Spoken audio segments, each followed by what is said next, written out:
ti pọ̀jù Odùduwà Republic àdúrà òmìnira adé. Òmìnira adé o, ìyà yìí ti pọ̀jù fún wa. Orílẹ̀-èdè mi àdúrà òmìnira adé. Orílẹ̀-èdè mi àdúrà torí ìyà yìí ti pọ̀jù Odùduwà Republic àdúrà òmìnira adé. Jẹ́ ká fọwọ́sowọ́pọ̀ gbogbo ọmọ Yorùbá kó lè ṣe iṣẹ́. Odùduwà ó dúró, Àmọ̀tẹ́kùn fìdí múlẹ̀. Ẹ jẹ́ ká fọwọ́sowọ́pọ̀ gbogbo ọmọ Yorùbá kó lè ṣe iṣẹ́. Odùduwà ó dúró, Àmọ̀tẹ́kùn fìdí múlẹ̀. Orílẹ̀-èdè mi àdúrà torí ìyà yìí ti pọ̀jù Odùduwà Republic àdúrà òmìnira adé.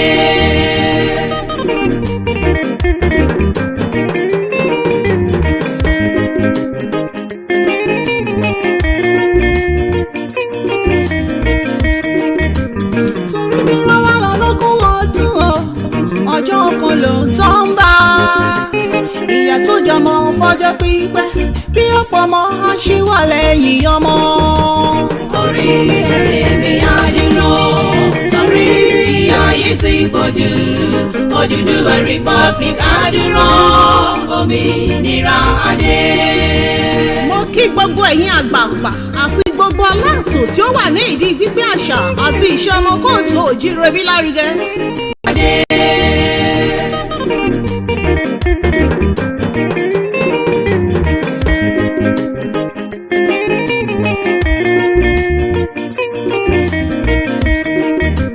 Torí bí wọ́n wá lọ lógún ọdún o, ọjọ́ kan ló ń tọ́ ń bá. Ìyà tó jọmọ fọjọ́ pípẹ́ bí ọ̀pọ̀ ọmọ ṣíwà lẹ́yìn ọmọ. Orílẹ̀-èdè mi àdúrà torí ìyà yìí ti pọ̀jù Odùduwà Republic àdúrà òmìnira adé. Mo kí gbogbo ẹ̀yin àgbààgbà àti gbogbo aláàtò tí ó wà ní ìdí gbígbé àṣà àti ìṣe ọmọ kóòtù òjíire bí lárugẹ. Ní pàápàá jùlọ gbogbo àwọn tí wọ́n ń ṣe iṣẹ́ takuntakun tí à ń rí àti ní abẹ́lẹ̀ kí orílẹ̀-èdè Odùduwà ìyẹn Odùduwà Republic lè dúró. Ẹ ṣeun gan ni, ọlọ́dún tó mọ àrè á dì yín mú. Àwọn alálẹ̀ á kí yín lẹ́yìn. Olódùmarè á gbé gbogbo àṣẹ tèdùmarè. Ẹ jẹ́ kí gbogbo wa fi ọwọ́ sowọ́pọ̀ pẹ̀lú gbígbé orílẹ̀-èdè Odùduwà kalẹ̀. Orílẹ̀-èdè Odùduwà ní ìrètí tí a ní gẹ́gẹ́ bí ìran Yorùbá láti dé ibi tí ọkàn wa ń fẹ́. Bí a bá wo ìyà tí ó ti ń jẹ àwa ìran Yorùbá bọ̀ látẹ̀yìn, a ó rí wípé ìyà yìí pọ̀ tó bẹ́ẹ̀ tí à ń gbé ìgbé ayé ẹrú ní orílẹ̀-èdè tí a pè ní tiwa. Kò sí àǹfààní tí ó péye láti dé ibi àṣẹ ní orílẹ̀-èdè tí a pè ní tiwa yìí. Ikú ìyà, ikú ẹ̀sín, ìpakúpa ni wọ́n ń pa àwọn ọmọ Yorùbá tí ó bá ń fi òtítọ́ inú ṣe iṣẹ́ rẹ̀. Ǹjẹ́ ó wá dára kí ọmọ ẹlẹ́ran kí ó máa jẹgun? Ṣé ó dára bí kí ọmọ aláṣọ kí ó máa wọ àkísà? Ǹjẹ́ ó sunwọ̀n kí ọmọ onílé kí ó máa gbé ẹ̀yìn odi? Ẹ jẹ́ kí a rò ó kí a má bàa fi ohun tí a fẹ́ jẹ bà ohun tí a fẹ́ jẹ jẹ́. Kí a má ta ara wa dànù kí iṣẹ́ àwọn baba ńlá wa tí ó ti lọ ó má bàa parun. Kí ìran wa tí ó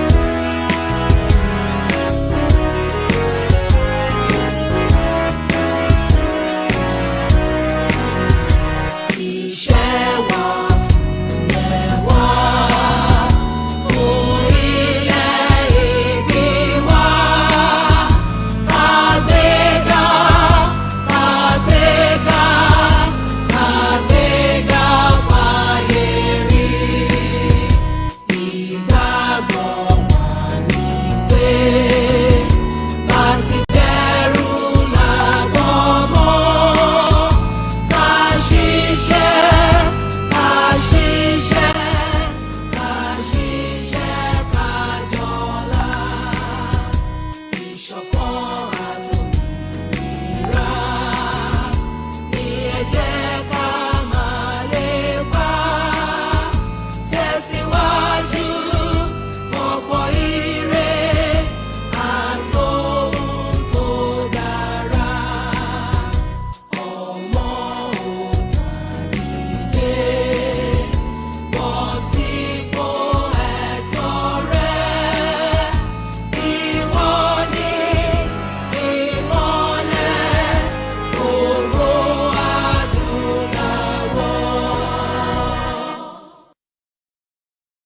káàbọ̀ ẹ̀yin èèyàn wa lẹ́ẹ̀kan sí i.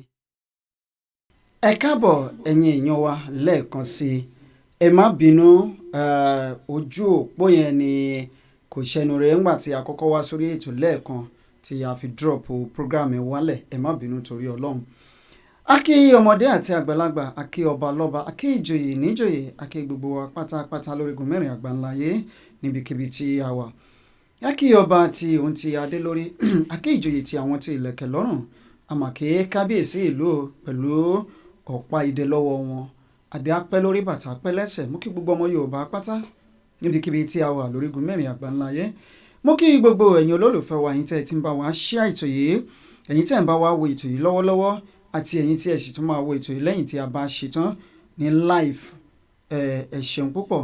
ojú tí ẹ fi ń wò wá kò ní fọ́, bẹ́ẹ̀ náà ni etí tí ẹ fi ń gbọ́ wá kò ní di láṣẹ lọ́wọ́ Ọlọ́run ọba. bí a bá ṣòwò kárèrè ọjà jẹ́ o. ẹ̀yin èèyàn wa lónìí a ní dá wa lágara, we are not going to take much of our time. ṣùgbọ́n a fẹ́ ṣe àwọn àkànṣe iṣẹ́ kan lónìí. ẹ káàbọ̀ yìí tí ẹ̀ ń darapọ̀ mọ́ wa fún ìgbà àkọ́kọ́. This is Ìjìnlẹ̀ Radio Istanbul, Turkey. My name is Ìjìnlẹ̀ Marcus. àpèdè báyìí gbogbo ilẹ̀ Turkey pátápátá, you're highly welcome to tonight's program. lóòótọ́ àkànṣe tí a fẹ́ ṣe kò yàtọ̀ sí ọ̀rọ̀ ilẹ̀ Odùduwà o, ṣùgbọ́n ẹja mú báyìí, ẹ máa bá wa share rẹ̀, ẹ bá wa share rẹ̀. àmọ́ lóore àdúpẹ́ lọ́wọ́ yín pé ẹ̀ ń bá wa share ètò yìí. ó dáa. orílẹ̀-èdè kan wà ní ìwọ̀ oòrùn Africa. There is a country in the western part of Africa. àwọn ẹ̀yà kan wà ń bẹ̀.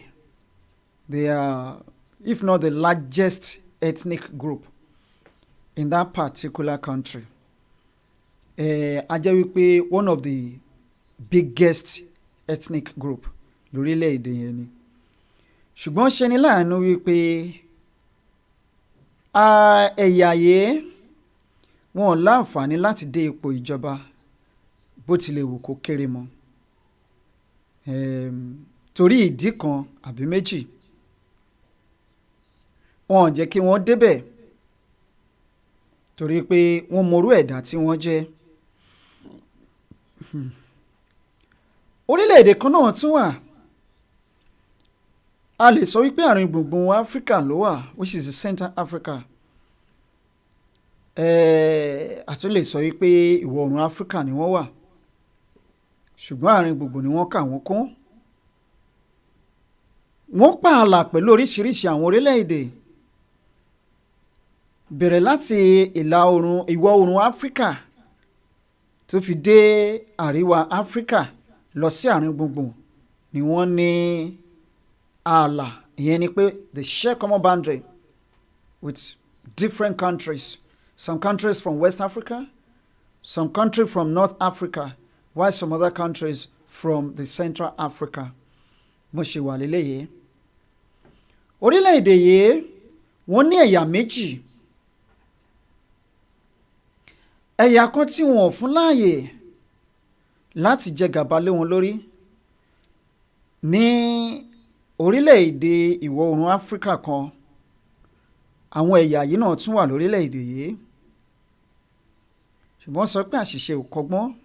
ṣé ká sọ pé àṣìṣe ni àbí kí n sọ wípé ìwà ìkà.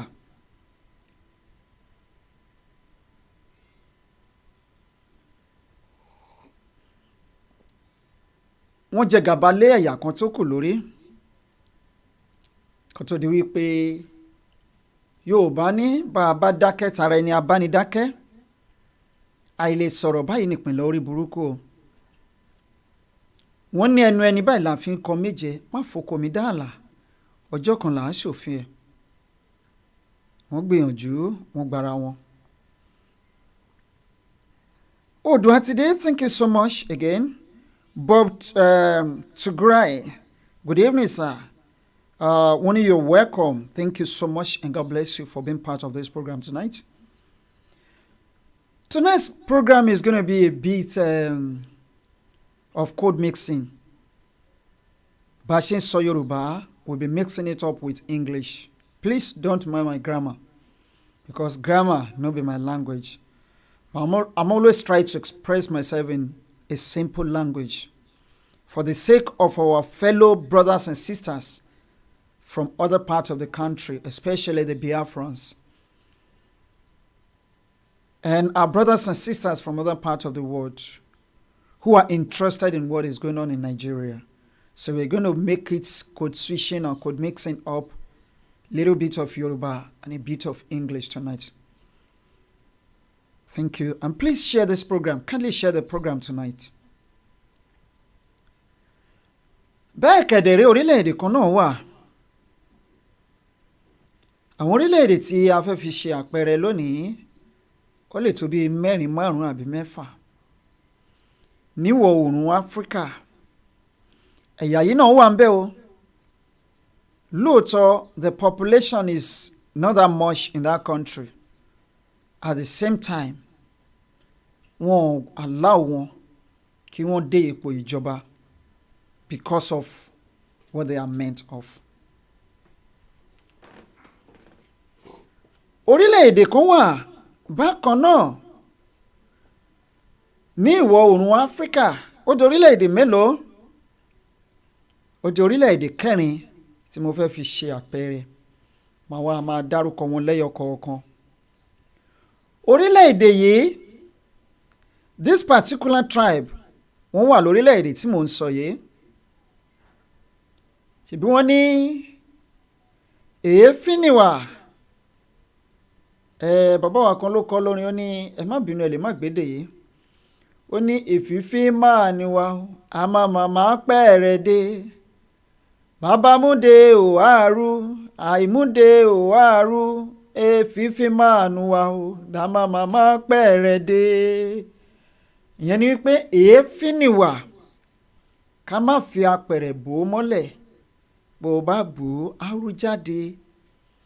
Tó o bò ó náà, ó máa padà rú jáde náà ni. Èéfín nìwà, ká má fi apẹ̀rẹ̀ ká fi bò ó mọ́lẹ̀. Mo fi àsìkò yìí kí n tó tẹ̀síwájú, mo fi kí gbogbo ọmọ Yorùbá pátápátá.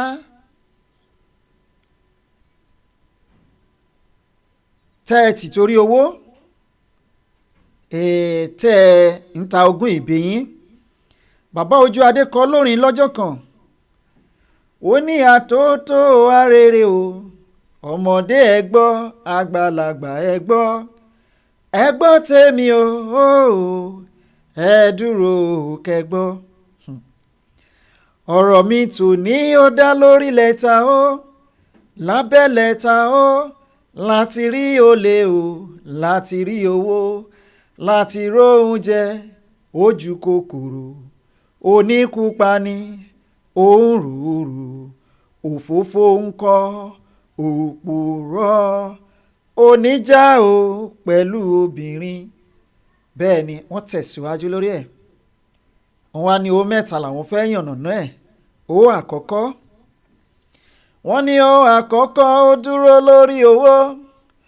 Owó dára o, kò ṣe máa nìní. Ènìyàn tí kò bá lówó lọ́wọ́ ò láyé, àti ìgbénú ayé yìí ò fólúwa rẹ̀ pẹ̀lú ìyọnu ni o. Kí Jésù má fowó gbẹ̀yìn lórí ọ̀rọ̀ wa, ṣùgbọ́n bówó tí ṣe pàtàkì tó ní, ẹ̀yin ará mi o, bẹ́ẹ̀ náà ni ó ń ṣekú pani. Ṣèbí kú owó ló pa alàgbà Júdásì, ìkan nínú ọmọ ẹ̀yìn Jésù Olúwa, ṣèbí akápò ni. Ó jíwó inú àpò títí kò tẹ́ lọ́rùn, àfìgbà tó lọ ta Jésù Kristi Olúwa fún àwọn ọ̀tá. Owó ọjọ́ sí o, ẹ̀yìn rẹ̀ ni wọ́n ti ná o. Ìjọba ọ̀run ó sì tún bọ́ lọ́wọ́ rẹ̀. Yé Olúwa bàbá dákun gbà mí o, kìfẹ́ owó má bá gba ọ̀run lọ́wọ́ mi. Lẹ́tà o. Ti Júdásì là ń sọ. Ìfẹ́ owó, ìfẹ́ owó, ìfẹ́ owó, òun ló bá yé Nàìjíríà dé jẹ́ débi tí wọ́n bá jẹ́ dé yìí. Ó ní ti Júdásì rè o, ọ̀wẹ́rẹ́ báwo ni tirẹ̀? ọ̀pọ̀ tí à ń wò bí ọmọ Ọlọ́run o, ọ̀pọ̀ tí à ń wò bí ìránṣẹ́ Ọlọ́run, bó bá ti dọ̀rọ̀ owó wọn ṣiṣẹ́ Jésù, ọ̀pọ̀ àyànfẹ́ o ló ti padà sẹ́yìn nítorí owó. Ẹ̀yin èèyàn wa, nígbà tí a ní ká jẹ ìkuru kó tún láwo tí àwọn kan sì tún gbọ́nwó ẹ̀ sínú àwo, mo mọ̀ọ́mọ̀ dúró má sọ nípa ọ̀rọ̀ yẹn lánàá, kì í ṣe pé bóyá bí ọ̀rọ̀ yẹn ṣe ń jà rìnrìn bóyá mi ò ní nǹkan kan tí mo lè sọ lé e lórí.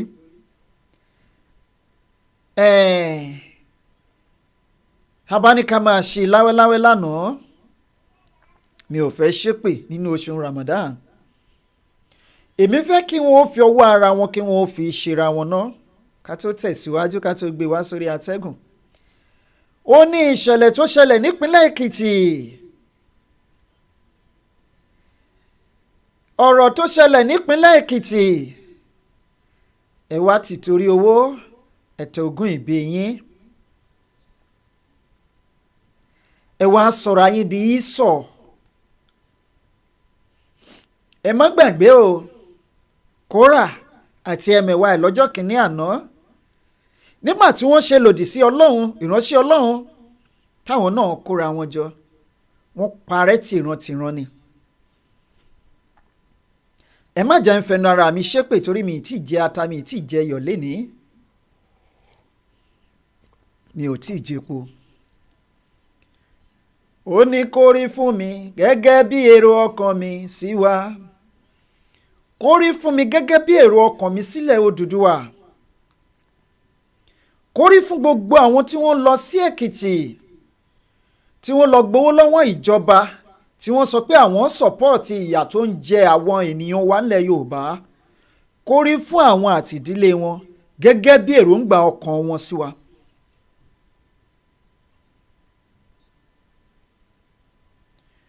Ọ̀pọ̀lọpọ̀ ló ti torí owó tó sọ ipò wọn nù.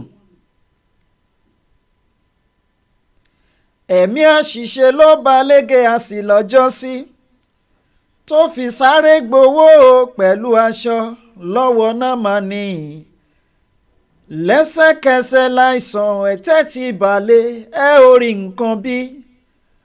Ẹ̀bẹ̀ mi mọ̀ rẹ́ Olúọ̀run o, ṣàánú fún mi bàbá, dákun má jẹ́ n ṣìṣe. Bẹ̀rù Ọlọ́run, pa òfin rẹ̀ mọ́, bẹ̀rù Ọlọ́run gbogbo ènìyàn, kí o má bá a ṣìṣe láyé o, kí o má bá a ṣìṣe láyé. Ṣé ká sọ pé àwọn ti ṣìṣe ń tiwọn ni, àbí èwo ni ká wí? Nítorí owó, Ísọ̀ ti torí owó ó ta ogún ìbí ẹ̀. Gèásì torí owó ó gba ẹ̀tẹ̀ àìròtẹ́lẹ̀.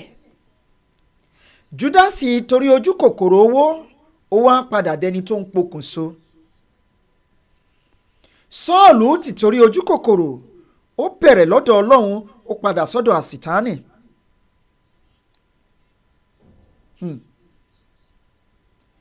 Ọmọ Yorùbá, kálukú wa ló máa gba èrè iṣẹ́ ọwọ́ ẹ̀. Èmi máa jẹ tèmi o, ẹ̀yin tí ẹ̀ ń wò wá nílé ẹ máa jẹ tiyín. Gbogbo wa pátá la máa jẹ tiwa, àwọn tó lọ sẹ́kìtì wọ́n máa jẹ tiwọn bẹ̀. Torí wípé ènìyàn ò kì í níkà méjì kó má fi kan ṣe rẹ̀. Èmi ò ní torí owó kí n sọ ipò mi nù. Èmi ò ní tìtorí owó kó kó àwọn ọmọ bàbá tèmi lẹ́rú. Èmi ò ní tìtorí ipò kí n gbàgbé orílẹ̀-èdè tí wọ́n ti bí mi tó forí mi sọlẹ̀ sí.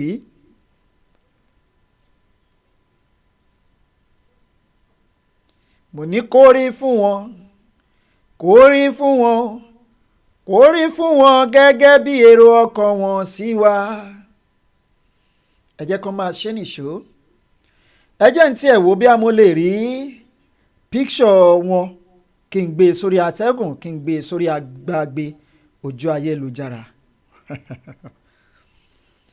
You better repent today. You better repent now.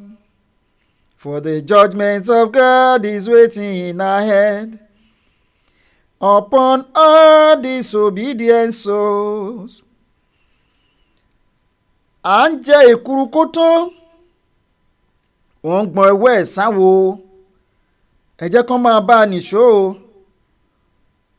kán máa bá a lọ bẹ́ẹ̀ bọ́n sì ṣe ń bá a lọ bẹ́ẹ̀ yẹn gan-an ni kán máa ṣe nìṣó wọ́n ní máa ṣe nìṣó ẹ̀yin abínú ẹni bẹ́ẹ̀ ni ìkà ń poníkà rere á bẹ́ni rere ìgbà tá a wà ní kékeré tí wọ́n ṣe kinní kan wọ́n pè ní tátmẹ́ǹtì yẹn ní end of the year party lábúlé wọ́n ní ẹ má gbígi oró nítorí ẹ̀yìn ọ̀la ìkà á poníkà o rere á bẹ́ni rere igi tí o bá gbìn sílẹ̀ ayé o àásó ọmọ yẹn á jẹ níbẹ̀ àásó wọ́n ti gbàgbé ni wọ́n ti gbàgbé wípé àgùntàn tó ṣerú ẹ̀ lọ́jọ́ sí òní wo ajá tó ṣerú ẹ̀ lọ́jọ́ kìíní àná ńṣe ló bẹ̀rẹ̀ sí ní gbó ìgbín tó ṣerú ẹ̀ lọ́jọ́ kìíní àná ẹnu ọ̀hún ló fi ń gbolẹ̀ di òní o ejò ṣerú ẹ̀ lọ́jọ́ kìíní àná ó wá di ẹranko afàyàfà tó wá ń wọ́ kurukuru inú igbó títí di òní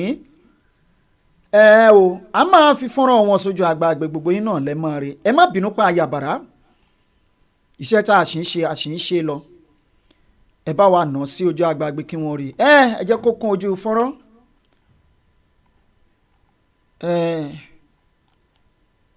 iṣẹ́ ọwọ́ títí wa ó máa tó wa jẹ o ó máa tó àwọn náà jẹ á sì tó wọ́n tì pẹ̀lú àṣẹ ọlọ́run ọba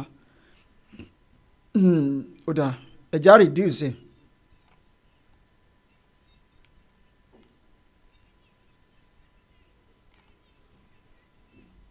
ẹ jẹ́ ká dìde lásìkò yìí ẹ̀yin èèyàn wa ibi tá à ń bọ̀rọ̀ lọ́kàn lẹ́ni lélẹ́yìí ẹ rí wọn. ṣé ẹ mọ̀ wípé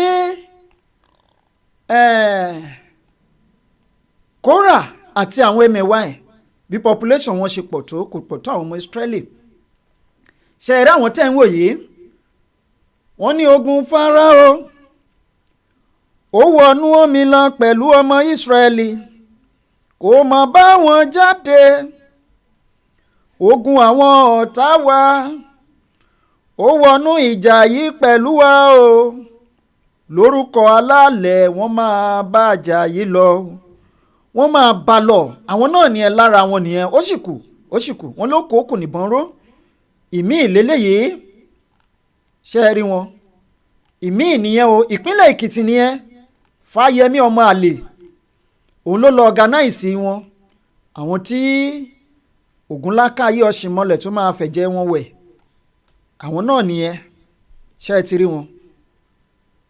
Don't allow secessionists turn Yoruba land to battlefield turn group task police DSS orí wọn ò pé nílùú Adó Èkìtì Yorùbá pressure group ta ló fún wọn ní pressure group ẹ máa mọ̀ tí pressure sórí àwọn olórí yín torí pé ayé gbogbo yín jọ máa dàrú papọ̀ ni a Yoruba pressure group Yoruba Appraisal Forum YAF has called on security agencies to go after some elements masquerading as ethnic champions in the southwest before turned the region into a battlefield. Bóyá ayé yín ò tí ì tàn sí battlefield kò yé mi. Ìyẹn wà bẹ́ẹ̀ ẹ jẹ́ kí yẹn máa lọ ẹ̀yin èèyàn wa. Ẹ ṣeun púpọ̀ ẹ máa bá wa ṣe ètò yìí. Ẹ jẹ́ kọ́ntínú ká kúrò ńbẹ̀ torí pé ọ̀rọ̀ tiwọn mélòó gangan ni wọ́n population àwọn tó wà ń bẹ̀ mi ìròpó lè wọ 50 kátẹ̀ ló wọ 50 kò wọ 100 ẹ wá yọ 100 kúrò nínú population Èkìtì ẹ jẹ́ ká wo population Èkìtì à ń bọ̀ lẹ́kìtì láìpẹ́ ẹ sọ fún wọn bẹ́ẹ̀ mo fẹ́ wo population Èkìtì ni o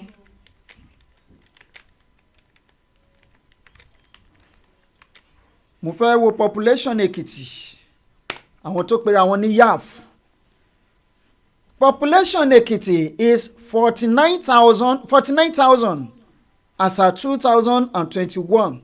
497,000. Ẹ jẹ́ kí n fi wọ̀nyí kí gbogbo wa rí. Ó dáa. Ẹ ní sùúrù. Ẹ má bínú. Torí n tá a fẹ́ gbéyẹ̀wò lónìí, ohun tó kan gbogbo wa ni ọ̀rọ̀ ilẹ̀ Yorùbá náà ṣì ni. Òun náà ni ẹ tẹ́ ń wò yẹn. The population of Ekiti is 497,000. Ẹ wá yọ 100 kúrò nínú 497,000.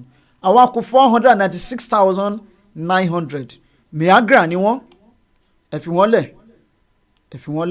Nígbà tí Fúlàní bá bẹ̀rẹ̀ sí ní pa àwọn èèyàn wọn, tí wọ́n bá ń pa wọ́n lógúnlógún, wọ́n pa wọ́n lọ́gbọ̀nlọ́gbọ̀n, wọ́n á mọ̀ wípé ó yẹ káwọn ó jà fáwọn èèyàn tiwọn. Pátápátá Fáyẹmí á fún yín ní 5,000, á fún yín ní 10,000. Ẹ ti fi 10,000 naira ẹ ti fi bà ìgbésí ayé yín jẹ́ láti ìrandéran. Ìyẹn wà bẹ́ẹ̀. Ní ìpínlẹ̀ Ògùn ìṣẹ̀lẹ̀ tó ṣẹlẹ̀, wọ́n ní nǹkan ṣẹlẹ̀ níjù mo ṣèbára àgbòrò gbọ́ àṣẹ ara alẹ́ gbọ́, ọ̀rọ̀ tó ṣogójì ní ṣọ̀ọ́dúnrún, gbogbo ohun tó dé bá bọ́yá dé, gbogbo ọlọ́yà ńlọ́dé bá porogodo. Bẹ́ẹ̀ ni o, mo wá fẹ́ kí gbogbo wa wá rí ilé ní. Kí n tó tẹ̀síwájú, ẹ jẹ́ n continue pẹ̀lú story tí mò ń sọ bọ̀. Ẹ máa bá wa share rẹ̀, kó má distract attention wa. Ẹ ṣeun púpọ̀. Mo ní orílẹ̀-èdè kan náà wà ní ìwọ̀ oòrùn Africa. There's a country in West Africa as well.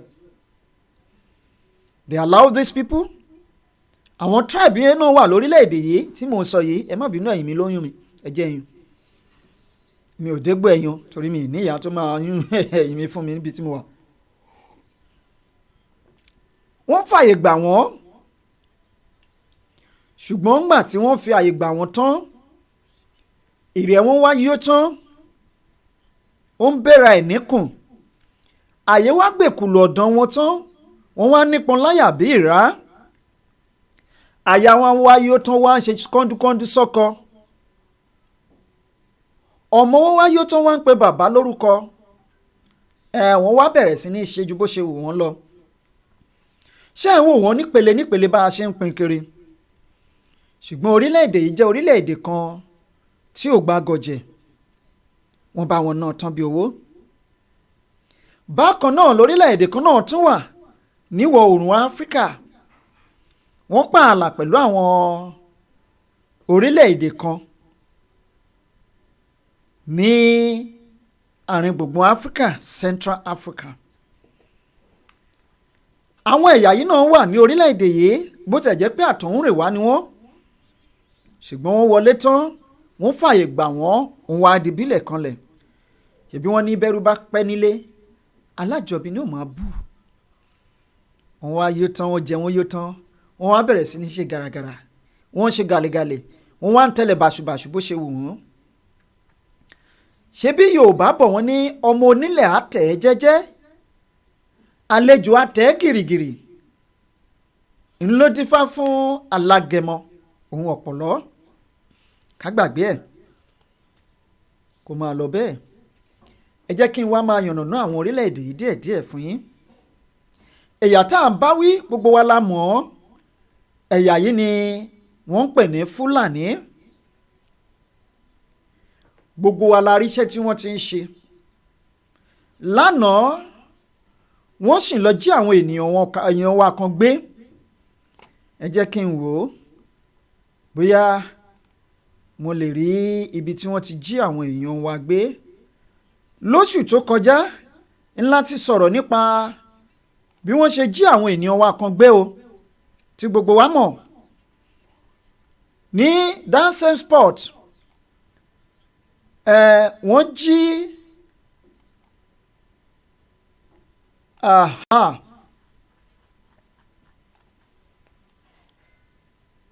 ọ̀rọ̀ wà lórí fídíò yìí o, ọ̀rọ̀ wà lórí fídíò yìí.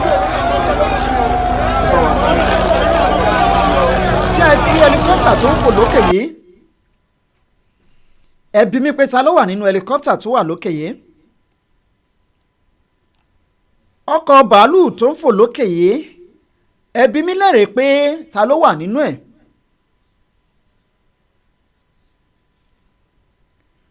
wọ́n ní ká tó géègì nígbó ṣe bó yẹ ká fọ̀rọ̀ rora ẹni. tá a bá fẹ́ géègì nígbó ṣe bó yẹ ká fọ̀rọ̀ rora ẹni wo. wọ́n ní ká tó gbọ́dọ̀ mọ ẹyẹ lóró ṣe bó yẹ ká fọ̀rọ̀ rora ẹni. ẹ̀yin tẹ́ ń jà nítorí nàìjíríà this is a typical example. This is a typical example. àwọn dọ̀dọ̀yọ̀ dàdá ń datọ́ wọ́n ń pariwo ń sàlẹ̀. How many Nigerians ló ní opportunity to fly on air? If Nigeria is okay, do you think wípé ẹni tó wà nínú helicopter yìí máa fò lókè at this particular point in time?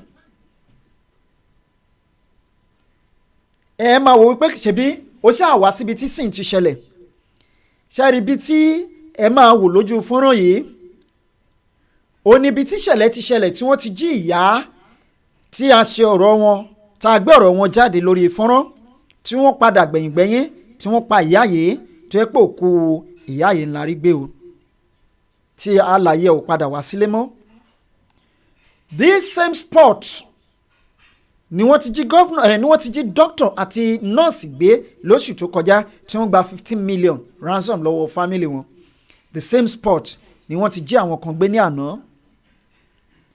ẹ má bínú o ọ̀rọ̀ tí mò ń sọ lọ mi ò gbàgbé ẹ̀ mo sì máa padà sórí ẹ̀ ṣùgbọ́n èmi kàn fẹ́ there is something tí mo fẹ́ shed light on. Now the same spot some people were abducted. Was it yesterday or the day before yesterday? nígbà tí mo wo gbogbo àwọn fọ́nrán tí wọ́n send sí mi I had a comment from a particular woman tó involve nínú issue yìí nínú àwọn tí incident yẹn ṣẹlẹ̀ sí. Only there was a particular man among them ẹni tó jẹ́ Fulani. This Fulani was also abducted by this set of terrorists, herdsmen terrorists. wọ́n mú Fulani lọ wọ́n tún dá padà but àwọn Yorùbá tó kù wọ́n kó gbogbo wọn lọ. And you call that country a country, one nation, be deceiving yourself. That's one thing. Another thing is that mo mọ̀ pé many people nílẹ̀ answer nǹkan tí question tí mo béèrè lẹ́ẹ̀kan pé ta lẹni tó wà nínú helicopter tó wà lókè. That's the commissioner of police. Ibi tí ìṣù ti ṣẹlẹ̀ around Ayétòrò axis ní incident ti ṣẹlẹ̀ ó gbé helicopter wá why tí kò ṣe wọ mọ́tò? But because they know what they're doing. They know the country is not safe. Ìpè káwọn gbé mọ́tò kan máa rìn lọ lójú ọ̀nà àwọn risk life wọn ni. But what about millions of Nigerians? Millions of the Yorubas and the millions of the Biafrans. The millions of the Southerners tí wọ́n ní access sí helicopter.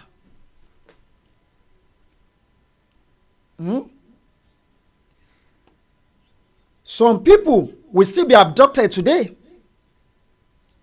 Some people will still be killed today. Ilé yóò kì í ṣe pé bóyá propaganda or so. This is not propaganda. We're just trying to face the reality, to say the fact here. Why tí kò ṣe rìn lójú títì? If the country is safe. And we are calling for the security to be beefed up. They don't care whether you and I died or not. What they are particular about is their life, their safety. But it will get to a stage to where nobody will be saved in the country.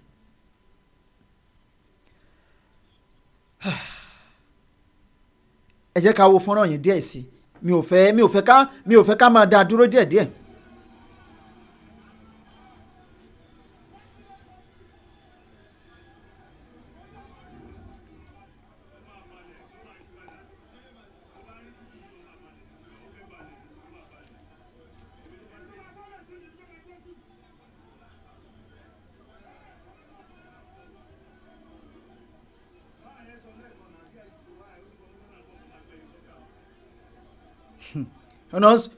máa yẹn sọ lẹ́ẹ̀kan pé commissioner sọ pé òun máa gbé helicopter wá. Yes, ó gbé helicopter wá lóòótọ́, but can this solve this issue? There was a man tó sọ̀rọ̀ nínú fọ́nrán kan níjẹta tó ní pé gbogbo bí àwọn ṣe ń track àwọn ibi tí Fúlàní yìí wà nígbà tí wọ́n abduct àwọn èèyàn wọn pé wọ́n mọ̀ bó ṣe ń gbéra from point A to point B, gbogbo ẹ̀ làwọn mọ̀, but not the DSS, not the policemen, not Nigerian army, nobody, not the security men, even not the governor of Ekiti, because Ekiti incident ti ṣẹlẹ̀. Torí ẹ̀ ló ṣe ń dùn mí fún àwọn tí wọ́n kàn tó ń campaign fún ìjọba tó sọ pé Nigeria pé kí DSS wa máa stop wa, tó bá jẹ́ pé orí wọn pé wọ́n track gbogbo àwọn ppm bó ṣe ń rìn from point A to B to the extent pé they were very close to their camp but wọn ò lè wọnú camp wọn, but Nigerian police wọn ò ṣú sí wọn. Why I'm saying this is that let us beef up our security the more. Awareness is okay. It's okay. In case about a referendum, yeah, it's okay. But we need to do more on our security. And Nigerian government cannot offer us anything because they are the principal sponsor of ẹ bèrè lọ́wọ́ àwọn tó wà l'Abuja lẹ́ni. Gbogbo schools tó wà l'Abuja tí wà closed down. They are now, all the schools are under lock and key according to, if it is true. Pé àwọn bandits wọ́n ti wọ Abuja. They are the terrorists, but they keep calling them bandits. I don't know why they keep calling them bandits. They are now in Abuja, the Federal Capital Territory. And these same Nigerian soldiers went to Liberia. Wọ́n balẹ̀ jẹ́, wọ́n dalẹ̀ rúmbẹ̀. They went to Sierra Leone. They did the same thing. They've been to so many places in Africa. Láti jà, well respected. But kí ló wá mú wọn? Who are the terrorists? Who are these Boko Haram? Who are the ISIS? Who are the ISWA? In the presence of Nigerian soldiers, tó bá fẹ́ jà. But because àwọn ni wọ́n sponsor wọn, mo ní mo ṣe ń padà mo ń gé díẹ̀ ni mo ṣe máa fi orí gbogbo ẹ̀ máa fi kóra wọn díẹ̀ já máa bá lọ. And here we are. This is where the incident happened few weeks ago. Lẹ́yìn tí wọ́n gbé ìyá yẹn tún pa ìyá yẹn, wọ́n tún jí àwọn ẹlòmíì gbé ń bẹ̀. And they collected 15 million. That same spot again, wọ́n tún jí àwọn ẹlòmíì gbé ń bẹ̀ again now.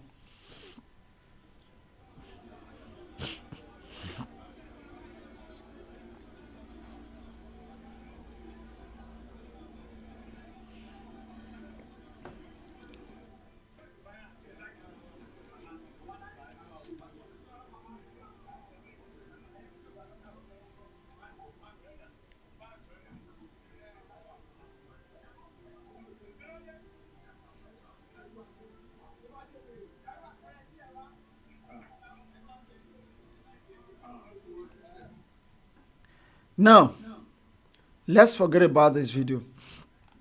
Let's forge ahead. Èmi kàn fẹ́ mú àwọn points kan jáde ńbẹ̀ ni. Kẹ́yìn lè mọ̀ wípé kò lè sí àlàáfíà in that country. There won't be peace in that country until the country is divided. Tó bá jẹ́ àwọn Yorùbá ló fẹ́ máa involve nínú terrorism, then we will know who they are and how to fish them out. Because every individual, you know how many families tí ó wà nínú ìlú yín. And tẹ́ bá dẹ̀ rí èèyàn kan tó rìnrìn wàsá, tó rìnrìn kọ̀lọ̀fín tí ò tọ́, then you'll be able to, to focus your attention on him. So, I know we are going. There is no going back. Because there is an assurance that we are going very, very soon. I will show you that tonight. Then you will know that, yes, the time has come. But we need to beef up our security the more. Now, ẹ̀yà tí mo sọ lọ lẹ́ẹ̀kan, ó ní ẹ̀yà Fúlàní. Àwọn orílẹ̀-èdè kan wà tí wọ́n ń pè ní Guinea. Ibẹ̀ ni majority of Fúlàní yìí tí wọ́n wà tí wọ́n ti wá. Ṣùgbọ́n ẹ lè ever rí single Fulani man ní top office ní Guinea because wọ́n mọ orí èèyàn tí wọ́n jẹ́. Àwọn ní Fufude, àbí?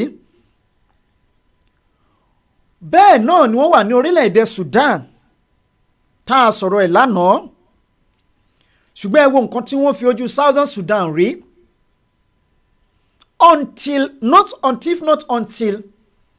tí Southern Sudan dìde tí wọ́n ní we don't want to be part of you anymore we want to stay alone ó dìjà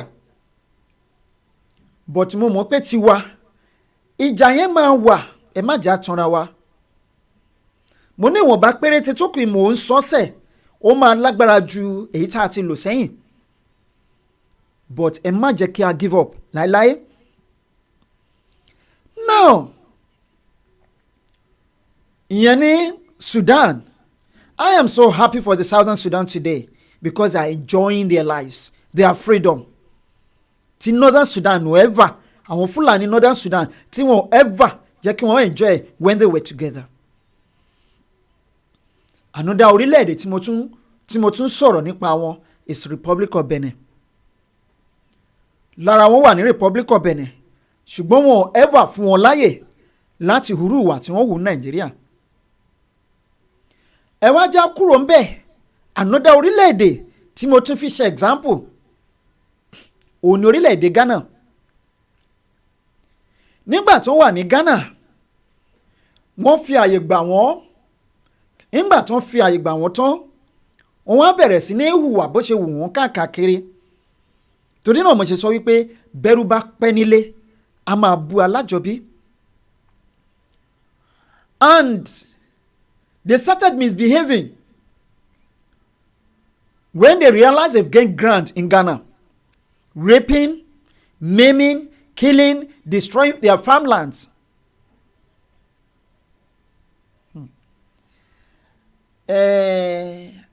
Wọ́n ní dágunró ò ṣe é jẹ dágunró ò ṣe é jẹ ìjẹ tí ẹ jẹ tẹ̀tẹ̀ ẹ má jẹ dágunró ò ṣe é jẹ. Ìkà ṣíṣe ni wọ́n fi ń bẹ̀rù ẹkùn. Ṣé ẹ rí ẹkùn bá a bá rẹ́kùn nú oko a máa wò wípé ẹkùn kéré ó lè kéré lóòótọ́ ṣùgbọ́n erin bó ṣe tóbi tó bá fojú kan ẹkùn ẹyọ kan ṣoṣo á ferege ni á méré torí pé ó mọ̀ wípé ìkà ṣíṣe níṣẹ́ ẹ tiẹ̀. Nígbà tí Ghana realize wípé àwọn ará bíi ń tẹ̀ wọ́n bàṣubàṣu kí ni wọ́n ṣe? They rose up to the occasion. Wọ́n tẹ̀rí wọn bá. They killed thousands of cows. They killed as many as possible. Nínú àwọn ará bíi to the extent that ọ̀gá àwọn ọlọ́pàá sọ wípé can they shoot better than we policemen? Wọ́n ní no. Kill any one of them tẹ́ bá ti rí. At the end of the day kí ló ṣẹlẹ̀? Wọ́n bẹ̀rẹ̀ sí ní bẹ̀ ní Ghana. Now in 1804 Fulani came to Nigeria for the first time. They stepped their foot on the soil of the Hausa land in 1804 with Madam Fodio. Barely 35 years later or 36 years later, wọ́n bẹ̀rẹ̀ sí ní jagun, wọ́n pa àwọn Hausa lọ bí ilẹ̀ bí ẹni. That was in 1840. They came as far as Benue, but the people of Benue stopped them. They pushed them back. Ilorin invited them to Àfọ̀njá invited them to Ilorin. Àwọn ọmọ kan tó end wọn, tó end bàbá wa Àfọ̀njá. Nígbà tí wọ́n conquer Àfọ̀njá tán, they thought they could do the same thing they did in the Hausa land to the Yoruba people. Wọ́n gbógun bọ̀, wọ́n kọjá Ọ̀fà, wọ́n kọjá Ìrìnlé. They were coming to Òṣogbo. But the rest story nílé ní. Ṣùgbọ́n nítorí pé àṣìṣe ọjọ́ kan pé Yorùbá wọ́n ṣe mistake láti lé wọn padà lọ sí òdìkejì odò Jẹ́bà. Àrí ohun tí wọ́n ṣe lénìí ní Ìlọrin. Now, we allow them láti grow wing in Nigeria. Look at what they are doing to us today. Raping our women, maiming our children, killing our fathers and mother, destroying our lands, extracting our mineral resources, and telling us that our land belongs to them, that they are coming to kill, to destroy, and to seize our land from us. And these people are not taking it easy until we beef up our security the more. The more that we fear àsìkò yìí mo fẹ́ fi rọ̀ yín, mo fẹ́ fi bẹ̀ gbogbo wa. If you know you do not belong to any group whatsoever, either our group tí wọ́n ṣe awareness, the awareness group, or the security group, please, if you call me henceforth and you tell me that we Yorubas, èpè àti tutù àti fòdọ̀wọ́ wa, I will insult you. I am saying this for the first time. Because if you are not with us, then you are against us. You need to join a group, either the awareness group or the security group. Because this land does not belong to we, the agitators alone, but belongs to everybody, both old and young ones. As it belongs to me, so also it belongs to you. It belongs to every other person. Southerners, either you are from Biafra or you are from Yoruba land. So you don't just sit down there, fold your arms, and be expecting somebody to come and fight for you. But you will result. You'll be complaining that you've not seen the results. And people are not working. We are too cold. We are not unity. We are not united and all that and all that. And you can't pay me lẹ́ni náà. Tó sọ fún mi wípé ẹ wo nǹkan táwọn Biafra ń ṣe. Ẹ wo nǹkan táwọn Biafra ń ṣe. Àwọn Biafra ti ń ṣiṣẹ́ tí wọ́n ti ní security. Wọ́n ti ṣe kinní kan. Wọ́n ti ṣe kinní kan. Ṣùgbọ́n Yorùbá akàndákẹ́ ni à ṣe nǹkan kan. I allowed him to talk for like 5 minutes. Tó bá ti ní hello, yes, mo ń gbọ́ yín sà. And this is a man for that matter. Kì í ṣe arúgbó tó bá tẹ̀ jẹ́ arúgbó àti mi sọ pé arúgbó ni. This is a young and Niger man. After tó ń sọ̀rọ̀ tán mo wá ní ẹ sà. Mo ní group wo lẹ́yìn belong sí sà. Ó ní mi ò belong sí any group kan, ní ordinary person ni mi mo ń follow yín ni. You don't belong to any group. And then sọ pé àwọn èèyàn ò ṣiṣẹ́. Mo ní okay. This is what I will tell you. Ẹ kóra yín jọ ládùúgbò yín, defend your street. Ẹ kóra yín jọ ládùúgbò yín. Now you are not doing anything. You cannot just come out and be telling people pé wọn ò ṣiṣẹ́. When you have your 2 hands, you have your 2 legs, and you have your eyes, 2 eyes working, and you have 2 ears. Tógun bá délé níní, will you be expecting the people that are fighting to come and defend you in your home, in your house? You should be ashamed of yourself for not defending your family. At least, but your family, you should be able to defend your family in a situation like this, in a time period like this. So mo ní ìjà gbogbo wa ni kò ń ṣèjà ẹnìkan. Àwọn tí wọ́n fẹ́ jà yìí sà, mo ní ṣé tá bá gbalẹ̀ Yorùbá tán a máa sọ pé ẹ kúrò mẹ́ẹ̀ kí n ṣe ọmọ Yorùbá ni. Wọ́n ní no sir. Okay. As long as you know that, rise up, defend your street. Ẹ kóra yín jọ ládùúgbò yín, ẹ defend àdúgbò yín. Àwọn tó wà ní next street sí, they should also gather themselves. Let them gather together and defend their street. Nígbà tí gbogbo yín bá bẹ̀rẹ̀ sí ní defend the street yín, tó bá yá ọwọ́ akọwọ́ ẹ mọ̀ pé iṣẹ́ ń lọ, báwọn èèyàn ṣiṣẹ́. But you don't just come and start putting accusing figures àwọn èèyàn pé wọ́n ṣiṣẹ́. It's never done that way. No. It's uncalled for. So that's about that. Now, à ń fi títóbi Ọlọ́run bá fi ń bẹ gbogbo wa. Wọ́n ń pa kúkúrú, wọ́n ń pa gígùn. Bọ́n ṣe ń jí gbé bẹ́ẹ̀ náà ni wọ́n ń pa. Bọ́n ṣe ń pa bẹ́ẹ̀ náà ni wọ́n ń bá sùn. Ká má fi ẹ̀kọ́ tanná fúnra wa. You've seen the typical example today in Ekiti State. You pay the people you call your leaders. Tẹ́ ẹ̀ bá gba ti tẹ́lẹ̀ gbọ́, I am sure you can see the assurance today. But the people that call themselves leaders they are leading you to destruction, to hellfire, to death. They don't care whether you get to your promised land or you don't get to your promised land. They don't even want you to get to the promised land. Years wọ́n ti print owó since 2005. Ṣé bá ṣe rí wọ́n ṣẹ̀ṣẹ̀ tó recently lẹ́gbọ́ pé wọ́n print 60 billion. Do you know how many trillions of naira tí wọ́n ti print? Do you know? And they are doing that to destroy your economy. You can see the inflation that is going around, flying about in the country. Ẹ̀mọye tí wọ́n ń ta gàrí, a cup of gàrí before Buhari came to power. And you know how much they are selling a cup of gàrí today? You know how much they are selling a cup of rice 6 years ago? And tell me how much are they selling it now? Share the same thing. Ẹ̀mọye tí wọ́n ń ṣẹ́ owó ńgbà tí Buhari débẹ̀. And look at the currency today. It's almost 500 naira per dollar.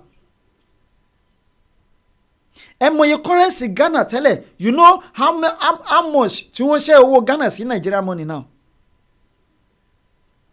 When I was traveling to Cote d'Ivoire in 1998, mo mọye owó tí mo mú dání, mo mọye tí mo change sí cedis. Then bread Ghana nígbà yẹn wọ́n tà ní 100 cedis. 100 cedis ni wọ́n tà nígbà yẹn. That was 1998. Èló ni wọ́n tà lẹ́ni. Kò wọ 5 cedis. Are we going forward or we're moving backward? Àwọn kọ̀ọ̀kan wà tí ó ń jà rànràn nígboro lẹ́nu ọjọ́ mẹ́ta yìí. A woman called me from UK. Wọ́n fi ẹ̀wọ́nú wọn hàn, wọ́n sọ̀rọ̀ gan, wọ́n pariwo, wọ́n ṣe gbogbo ẹ̀. Ìpè irọ́ ni. Mo ní okay ma.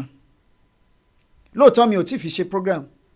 Mo ní bet I will do my findings. If it is true.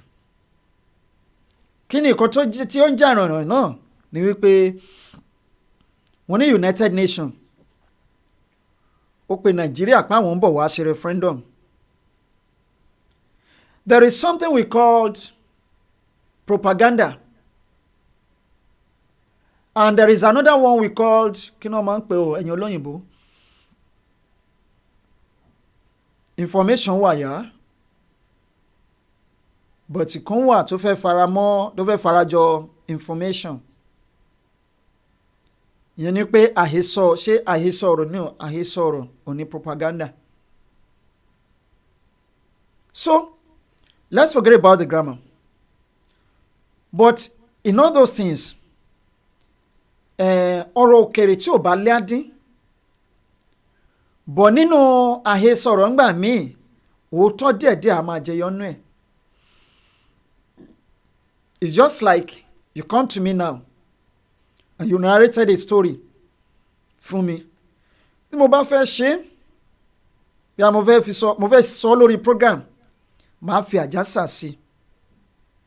There is plus and minus is allowed. Àwọn information kò tẹ́ pé wà very vital tó wà complicated somehow, I will extract it and remove it. That is minus of the story. Àwọn kókó wà láì bí suspense. Àwọn kókó wà láì bí tó lè jẹ́ kí àwọn ẹ̀rù bá àwọn èèyàn wa or something like that. I will try to inject it into the story so that a lè jẹ́ kó dùn. Lóòótọ́, United Nations did not come to Nigeria. But who are the people tí wọ́n ń pè ní United Nations? The first country ta lè sọ pé òun gọ́gọ́ ló di United Nations mú is the United States of America. Tẹ̀ǹtẹ̀ bá kúrò ńbẹ̀, You can go to a country, you can call a country like United Kingdom, which is in Britain. Then you mention of our European Union and all that and all that. Lóòótọ́, there's something tí US sọ fún Nàìjíríà. There is something tí Britain tó sọ fún Nàìjíríà, and there is another thing tí European Union tí wọ́n sọ fún Nàìjíríà concerning what is going on in that country. I try to take my time to wait till this moment kí n tó sọ̀rọ̀ lórí ẹ̀. It's true, òótọ́ ló ṣẹlẹ̀, but nobody, these three parties did not mention referendum, but they told Nigerian government to go back home and talk to her people. Wípé ọ̀rọ̀ tó wà nílẹ̀ yìí kì í ṣe ọ̀rọ̀ ìbọn o, kò kì í ṣe ọ̀rọ̀ ìbọn. Let's hear right from the horse's mouth, so that you too can confirm it. Ṣé lóòótọ́ ni àbí irọ́ ni? Now, bó ṣe ń ṣẹlẹ̀ yìí, this is an advantage for us, an opportunity for us to put more effort, because the rest of the world is aware of what is going on in the country. Everybody's attention is on Nigeria. Everybody knows that on daily basis, killings are going on, raping are going on, all sorts of atrocity, name them, going on in the country. So, and eléyìí wá mú mi lọ sórí fídíò yìí tí mo fẹ́ kí gbogbo wa wò. 2 years, and he was standing in the line to testify. When he takes a microphone, anything can happen, but Naji, you have two minutes. 2 minutes. Now here's a troublemaker. I didn't know he was going to be in service. I haven't seen him for about 2 years, and he was standing in the line to testify. When he takes a microphone, anything can happen, but Naji, you have two minutes. 2 minutes. He's a lawyer and a very adept one. He's an activist and a man of many parts. Listen carefully. Your pastor has been speaking about Nigeria for a while. A meeting took place in these premises some 2 years or so ago. And Naji, you want to put me into trouble. we've gone past that. I've been waiting on God for himself or any of the other people we went to tell what God was doing to solve this impossible problem. Which problem? The problem of Nigeria. The reason I think everybody knows this man. Tá ẹ bá mọ̀, ẹ máa ń gbọ́ constitutional major. We all have, in one occasion or two, heard about constitutional major. On the 16th of December 2020, Àpapọ̀, the southern part of the country, pẹ̀lú Middle Belt, they came together.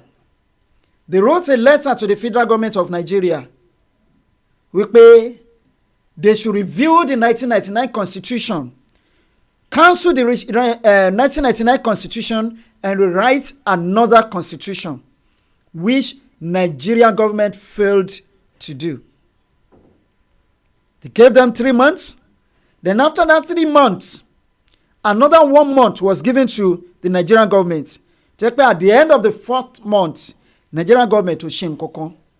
Now, nínú meeting yẹn tó wáyé ní on the 17th of last month, April, ni wọ́n ti sọ pé you are now, your own sovereignty is now in your hand. So you can do whatever you want in your land. Don't allow anybody to intimidate you in any way at all. No one must be allowed to intimidate you. This man òun ló represent àwọn Biafra Now you can free yourself. You can do what? You can free yourself. You can do whatever you want. You can tell the Fulani to leave your land within the next 24 hours because you have the autonomy power. You have the power to do so. Now, bàbá yìí wọ́n jọ ń ṣe ni. Ẹ máa gbọ́ nípa ìṣẹ̀lẹ̀ tó ṣẹlẹ̀ ní between 28th and 30th of last month. Mo rí àwọn àtẹ̀jíṣẹ́ kan tí wọ́n kan sọ wípé African Force ẹ wò ó when we are saying something ẹ jẹ́ ká máa ní sùúrù. Let me analyze what I want to analyze first. Whether I mention America, I mention Britain, I mention any other country, it has nothing to do with our freedom. But the analysis is what we should be patient enough to listen to, because you don't know what really nǹkan tí mo fẹ́ sọ. Wọ́n ní wọn kì í ṣáájú ẹlẹ́ẹ̀dẹ́pẹ̀dẹ́. There is something very important I want to bring out. So you don't just tell me, but I know what I'm doing. I'm not fighting for America. I'm not fighting for European Union. I'm not fighting for Britain, but I'm fighting for my people. So why don't we be patient a bit? Ẹ jọ̀ọ́, ẹ jẹ́ ká máa ní sùúrù díẹ̀díẹ̀. I needed just 10 minutes with him to tell him what has happened beyond what I had heard. Because sometime last week or so, overnight, I got more than 20 of the same video of him pronouncing the name of the sickness of Nigeria. He said it was the constitution and that we shouldn't, that Nigeria is calm under that constitution and that we cannot get to another change of power in election and people going to government house under that constitution. That video had traveled so much that the people who took 7 months to listen to us in the US in 2019, the decision makers of the United States of America, from Congress to State Department to the executive branch, across the I needed just 10 minutes with him to tell him what has happened beyond what I had heard, because sometime last week or so, overnight, I got more than 20 of the same video of him pronouncing the name of the sickness of Nigeria. He said it was the constitution and that we shouldn't, that Nigeria is a scam under that constitution and that we cannot get to another. African Force, I'm not talking to you, I'm talking to somebody here that sent me a message. Someone sent me a message, not you. I'm not talking to you. I'm not referring to you, sir. Okay? Not you. Change of power, mean election and people going to government house under that constitution. It's someone that private messaged me here. Someone private chat me here. So I'm referring to the person. That video had traveled so much that the people who took 7 months to listen to us in the US in 2019, the decision makers of the United States of America, from Congress to State Department to the executive branch, across the two parties, they began to send that same video to me to say it appears the matter is now at a resolution. In 1 week, we are Sunday today, between the 28th of April and 30th of April, the world powers who have vested interest in Nigeria, the US, the UK, the European Union, came to the same decision concerning this country. The US was the first to tell. No. We are getting there gradually. Africa Force, I'm not referring to you, sorry. As I said earlier, someone private chat me here. No. Mr. I think you have. No. I'm not referring to you. I'm referring to someone that private messaged me here. Not you. African Force. someone private message me, not you. So I'm so sorry. So okay, not you. I'm referring to someone here. Yeah. We are getting there gradually. We are getting there. Now, this particular man, ibi tí bàbá yìí ti sọ̀rọ̀, he said it in a church.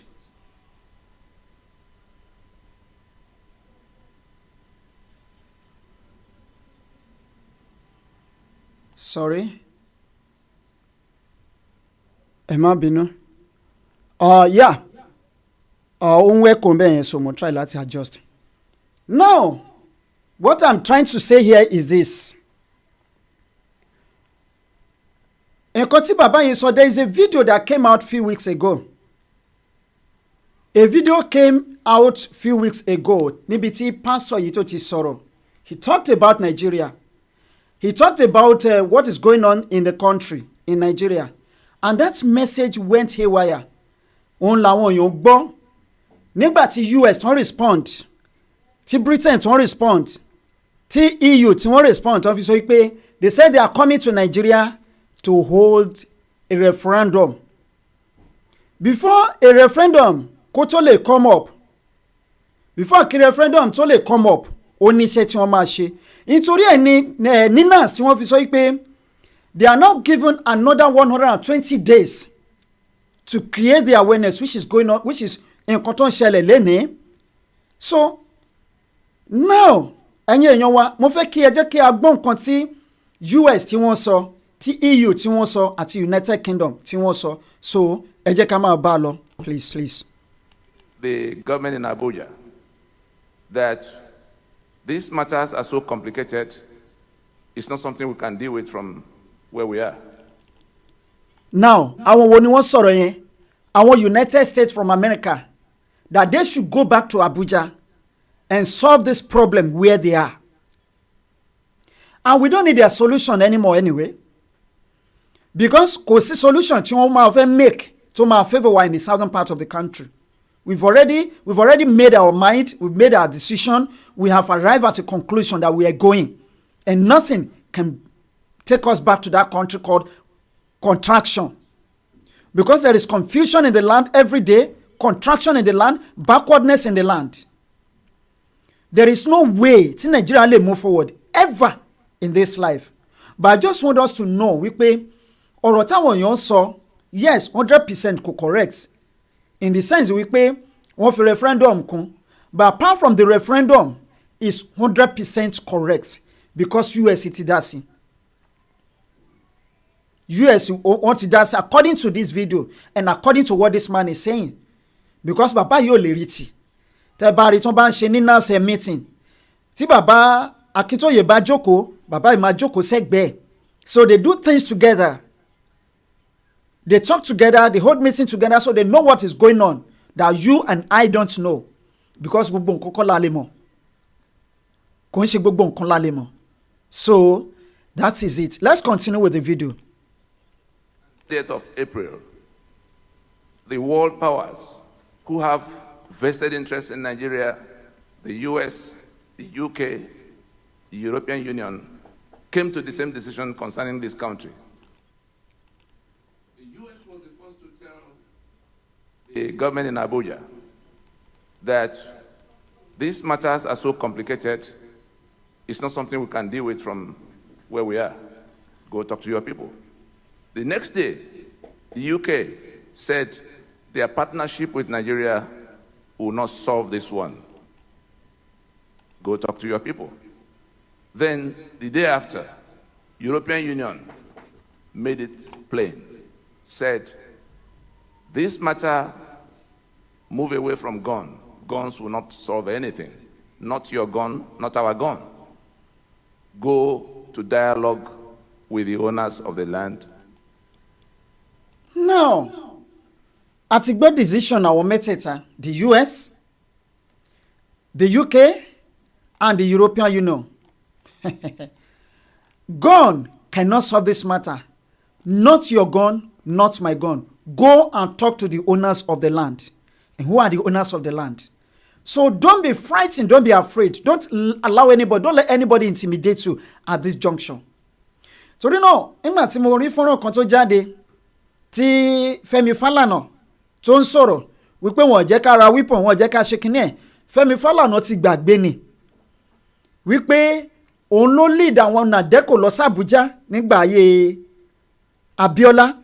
Nígbà tó lọ sàbújá tó gba owó làbújá, ó délé tí wọ́n ṣe kinní, ó ṣe fẹ́m. Now wọn ò tí ì ta ìbọn fún wa. There are people are killing us. We cannot say anything. Pim a lè sọ, and they are killing us on daily basis. Fẹ́mi Fálànà dẹ̀ ti ń gbàdúrà kan máa ta ìbọn fún wa. Is it because ọmọ tí ẹ fẹ́ dìbò ó fẹ́ du ipò ààrẹ kó di president in Nigeria? That's the reason he's saying all this rubbish.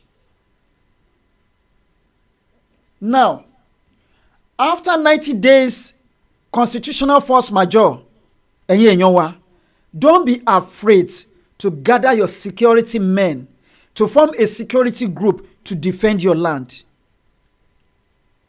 After 90 days constitutional force majeure, don't be afraid to call yourself a Yoruba man.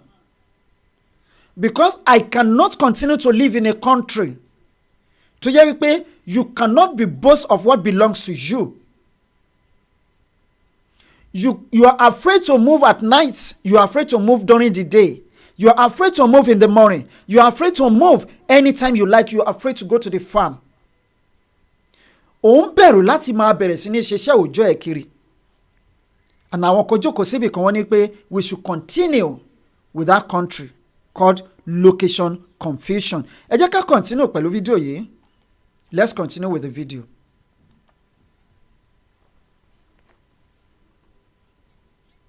I tell you, the foundation of the problem has been removed.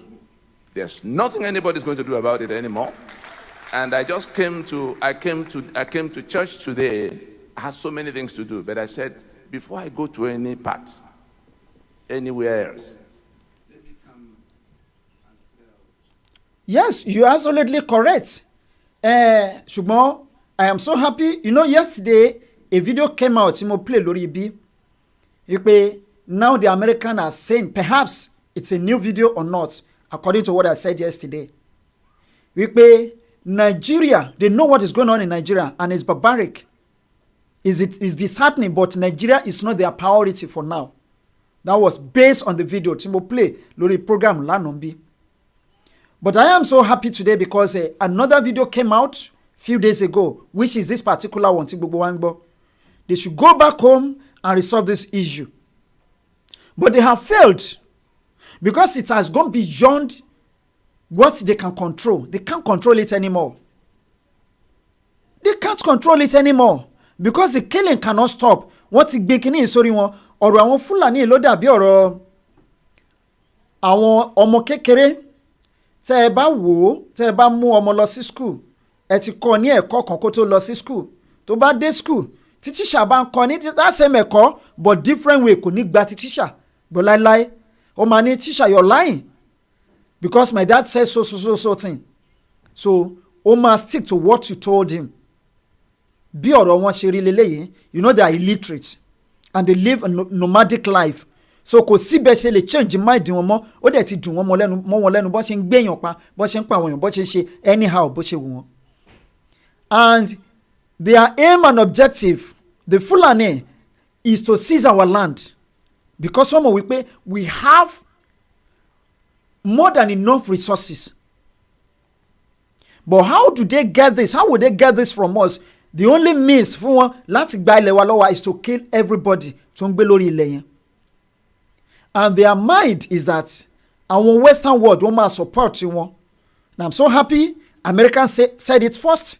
Because tó bá jẹ́ ti Britain ni, British government are not ready to support us. They are not ready to help us out. They will just be looking at us because they know that the Fulani people are loyal to them. But they are trying to say this because America ti kọ́kọ́ sọ̀rọ̀ first. Gẹ́gẹ́ bí the African force ṣe sọ, only whenever the UK and American, whenever the UK and Europe, American sneezes, catch the code, abi. Okay, whenever the UK and Europe, America sees cash the code, the economy is is in shambles. Yes, not even shambles. To bá jẹ́ shambles alone, ṣe bó ṣì dá kò lè ṣe kò ṣe túnṣe mọ́. Torí náà ẹ jẹ́ á gbọ́ fídíò yìí tún jàre kí n analyse nǹkan tí mo fẹ́ sọ torí àsìkò. In saying what he said, and if you know who else have been told the same thing in this land,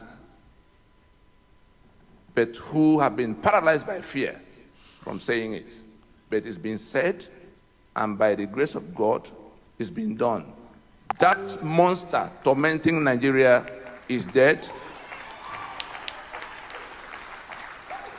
I wanted to meet with him in private to tell him this. But when he was looking around for people who will come to say, this is the biggest thing God has done in the last 50 years, that we will live through this problem and it will not consume us. Pause for a moment. On the Sunday that I preached a sermon in the Rooted in Christ series, at the end of the sermon, something came upon me to speak to the issues of Nigeria. And I had no idea that somebody not from House on the Rock would take a 7-minute, 15-second excerpt and that it would go virulent to the degree that it ended up in Whitehall, it ended up in Washington, D.C., ended up in places that I'm astonished by. I went about my business knowing nothing about how viral it would go. Monday morning, I came to get a workout at the gym here, and I got out of my workout and went to a consultation with the political desk from one of those big 5 nations he mentioned. And I spoke my heart as a stakeholder in Nigeria, whose parents for 2 generations have worked for this country, and this was not the Nigeria they dreamed of. And for one intervention to ruin our hopes was not acceptable to me. And I bore my heart out. I've learned diplomacy and how to talk to diplomats over the last 15 to 20 years of engaging with the Big 5. And when I was done in that meeting, I knew something had happened. I just could not put my finger on it. When I got home, I started getting calls about a video. And for the next 2 weeks, I was being called about this video. I'm still getting calls about the video. I didn't know, and my speech about the Constitution of Nigeria being a very flawed document, and maybe the best one since the First Republic would be the 63, but even 63, by me, is not acceptable. I would want to go all the way back to 1914, the amalgamation. Yeah? And he had spoken to me years ago, wasn't even in my mind. It was having studied a little bit about Nigeria. Where are our problems? Men swear oaths to be loyal to a constitution, and they do the exact opposite thing when they get into office. That is a lack of honor. We do not need dishonorable men leading any aspect of the 3 tiers of government or the 3 arms of government in Nigeria. And I saw him there. I said, it looks like him. He's a troublemaker. He's really a troublemaker. But he's given his life and his heart to ensure that the framework upon which Nigeria stands, or the peoples of this geography or contraption stand, is an authentic document of the sovereign conference of the sovereign owners of this geographic space. And that makes about, my last count was about 270 something different ethnic groups. And it must be dealt with. It cannot continue to be sold a scam and take it and then be enslaved by people who feel it's their birthright to own us and own our land and own our assets and our... Nobody owns your land. You own your land. And no one is allowed to intimidate you. And don't allow yourself to be intimidated, no matter how the situation may be. This is the time. Ejeka continue. We are almost there. I know it's not going to be easy, but we are almost there. We have only a short period of time to get to that place that we're going. Yes, we must not rely on Britain to come and help us. We must not rely on Americans to come and help us. But let's continue to defend our land. And not only defending our land, we've been saying this time and time and time again. Time without number. Tebati muo. We tẹ́ bá ti mú wọn ẹ dì wọ́n mú ẹ rán wọn níṣẹ́ kò jù bẹ́ẹ̀ lọ ẹ̀yin èèyàn wa because everybody ti mọ̀ wípé nǹkan tó ṣẹlẹ̀ ní Nàìjíríà yìí ó kọjá bẹ́ẹ̀ nǹkan tó ṣẹlẹ̀ ní Nàìjíríà ò lè ever ṣẹlẹ̀ l'Amẹ́ríkà kò lè ever ṣẹlẹ̀ ní Britain yes you and I know wípé àwọn British government àwọn náà support wọn because mi ò trust the British government as long as tí wọ́n bá ti lè máa sponsor SARS pẹ̀lú atrocity tí SARS ń perpetrate nílùú wa tí wọ́n pa àwọn èèyàn wa tó ń rọ̀bà àwọn ọmọ lọ́sàn-án gbogbo broad daylight tó dẹ̀ yẹ pé àwọn ni wọ́n fún wọn ní weapons àwọn ni wọ́n fún wọn lówó àwọn ni wọ́n fún wọn ní àwọn ni wọ́n ṣe every goddamn thing pẹ̀lú wọn so how much more kó tó di wípé America sọ̀rọ̀ ṣe gbọ́rọ̀ lẹ́nu British the British government will not talk because they know that they eat from what is going on in Nigeria because they live on Nigeria they are parasites so ara wa ni wọ́n ti ń jẹ tí wọ́n ti ń mu so don't expect them to come down from Britain to come and defend your land ẹ jẹ́ ká focus attention wa more on security ẹ jọ̀ọ́ àfi tí tóbi Ọlọ́run bá bẹ̀ wá you can imagine nítòsí Ayétòrò ó di ìṣẹ̀lẹ̀ kẹta tó máa ṣẹlẹ̀ wàràwàrà nínú ọdún tá a wà yìí third one nínú ọdún tá a wà yìí that same spot and Nigerian government wọn ò deem it fit láti lọ síbẹ̀ yẹn kún wá àwọn bẹ́ẹ̀ definitely their camp is very close to that vicinity their camp is very very close to that vicinity that point but lè ever rí Nigerian security men kan lọ síbẹ̀ láìláì kan láwọn fẹ́ wá wọn lọ tó ń bá fẹ́ mú wọn ìṣẹ́jú mélòó ló máa gbà wọ́n àwọn private security ni wọ́n track wọn tí wọ́n mọ ibi tó wà tó dẹ̀ mọ bí wọ́n ṣe ń gbéra from point A to point B on every day on daily basis wọ́n mọ ibi tí wọ́n rìn sí bá a ṣe ń sọ̀rọ̀ lọ́wọ́lọ́wọ́ mọ ibi tó wà how much more the federal government of Nigeria if they are not the sponsor of Boko Haram if they are not the sponsor ẹ̀yin èèyàn wa nígbà tí wọ́n sọ wípé àwọn bandits wọ́n ti rúra wọn dé Abuja níbo ni àwọn military men tí wọ́n wà l'Abuja tí wọn ò lè lọ tákù wọn ẹ rò pé wọn mọ ibi tí wọ́n wà they know their whereabouts they know their mode of operation they know the next place wọ́n fẹ́ lọ operate the next person tó fẹ́ lọ attack and now this money tí wọ́n gbà lọ́wọ́ wa they are using it to sponsor Boko Haram because wọ́n ti yáwó wọ́n tún wọnú internal reserve local owó tó wà nínú ilé wọ́n yá owó pensioner wọ́n tún yá tí wọ́n rí pé kò sówó lẹ̀ mọ́ wọ́n tún bẹ̀rẹ̀ sí ní pín owó wọ́n tún pín owó tí wọ́n rí pé àwọn ò lè pín owó mọ́ àṣírí wọn ti tú the next thing ni wípé kàn máa gba ransom lọ́wọ́ àwọn aráàlú. So if we should continue to open our eyes and pretend or close our eyes and pretend as if we don't know what is going on tó máa pa wá tán ànímọ́ o because at this juncture if you try to defend yourself it's never a crime defend yourself defend your land and fight them back how many are there kí ni population wọn 3.9% of our population is the population the totality of Fulani in Nigeria that is their total population ẹ wá multiply kẹ́ divide ẹgbẹ́ lórí percentage ní 200 million which means wípé their population in Nigeria is not up to 7 million or mark 7.6 million ní Nigeria 7.6 million compared to how many millions are the Southerners. Their population in their population in the entire world is not up to 30 million. Inú gbogbo wa tá a sọ pé wọ́n surround how many are they in the forest? Pátápátá population wọn nínú forest wa pátápátá bá a ṣe ń sọ̀rọ̀ yìí kò lè wọ 10,000. Kò lè wọ 10,000 káàtẹ̀ ní òkè pé 50,000 we can eradicate them.